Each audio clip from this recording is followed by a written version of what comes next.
करोड़ों का व्यवसाय भी हुआ है इस महाकुंभ में। कल जी पर एक रिपोर्ट हमने चलाई थी कि एक बेरोजगार लड़का आया, उसने वहां चाय की दुकान लगाई और अब वो लाखों कमा रहा है वहां पर। तो सुप्रिया जी, रोजगार तो मिला है, लेकिन मैं आपका कंसर्न समझता हूं। जिस तरीके का सवाल आप उठा रही हैं उसका बेहतर जवाब मैं अब सुधांशु जी से ही लूंगा। सुधांशु जी, देखिए, सुप्रिया जी ने जो कहा तो मैं याद दिलाना चाहता हूं, ठीक इनके नेताओं का मात्र 2-3 हफ्ते पहले का बयान है, कुंभ में तो भीड़ ही नहीं है, वो तो खाली जा रही है। ऑन रिकॉर्ड अखिलेश यादव जी का बयान है, वो ट्रेनें खाली की खाली जा रही, मैंने सब देखी है, ड्रोन से पिक्चर दिखाओ। अब जब भीड़ दिखने लगी, अरे साहब भीड़ हो गई है, अव्यवस्था हो गई है। मेरा सिर्फ विनम्रता से कहना है, एक बार ये कह दीजिए कि वो बयान झूठा था, एक बार ये कह दिए ना वो बयान झूठा था।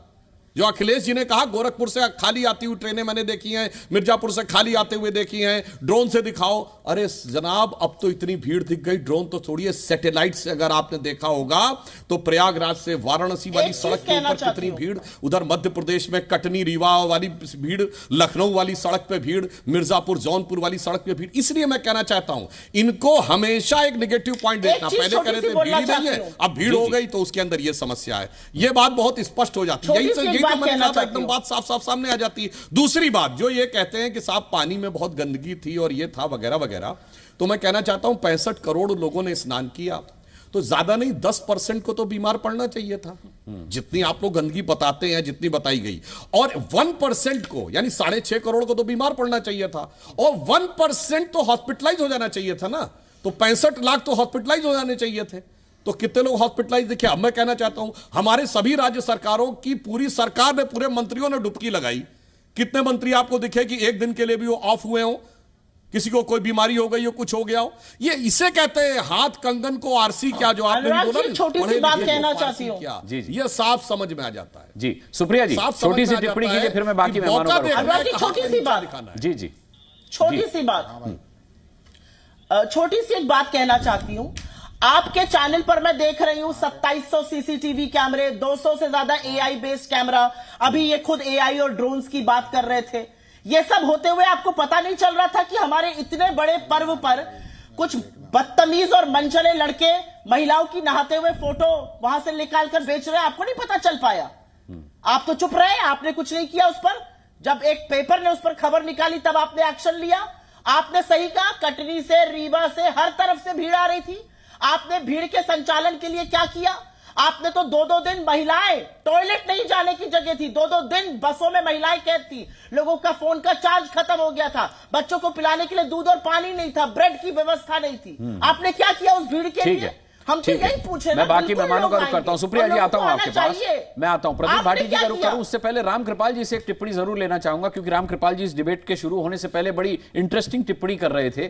राम कृपाल जी, आपका कहना था कि इस महाकुंभ में एक चीज तो हुई है कि विपक्ष जो है वो रामचरितमानस पढ़ने लगा और उससे जुड़े श्लोक और लोकोक्तियां हमें सुनाने लगा। सवाल यह है कि जिस तरीके की राजनीति हुई, जिस तरीके के सवाल सुप्रिया जी उठा रही हैं, क्या उन्हें राजनीति के दायरे में रखकर देखना चाहिए, या वो वाकई में सवाल हैं जो पूछे जाने चाहिए सरकार से? देखिए, आपने जो एक बेसिक सवाल जब शुरू में हुआ था कि आज जो कुछ भी संपन्न हुआ है उसका श्रेय किसको जाए। हाँ, मैं एक ही बात कहूंगा कि थोड़ा सा हम पीछे जरा मुड़ के देखें। शाहबानों के केस के तुरंत बाद जब शुरू हुआ मंदिर यहीं बनाएंगे, तो एक कुल मिलाकर के एक सफर शुरू किया गया था जो धीरे धीरे आगे बढ़ता रहा। लेकिन 2014 के बाद से जब मंदिर भी बना और सारी चीजें हुई, और जिस तरह से पूरी की पूरी अपोजिशन की पॉलिटिक्स, कांग्रेस की तो बात छोड़ दीजिए, सीपीएम के लिए जहां था कि रिलीजन इज ओपियम, मार्क्स का जो कहना था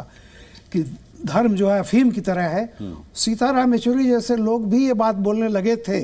महाभारत के तमाम पात्रों का वो जिक्र कर रहे थे।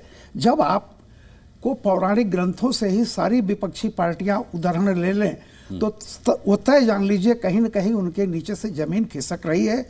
और अब वो देख रहे हैं कि कैसे प्रतिकार, और उसकी चरम परिणति अभी यहाँ पे हो रही है कि देखिए, मैं मानता हूँ ये बात बिल्कुल सही है कि महाकुंभ ने सत्ता पक्ष और विपक्ष दोनों को कुछ सीख दी है।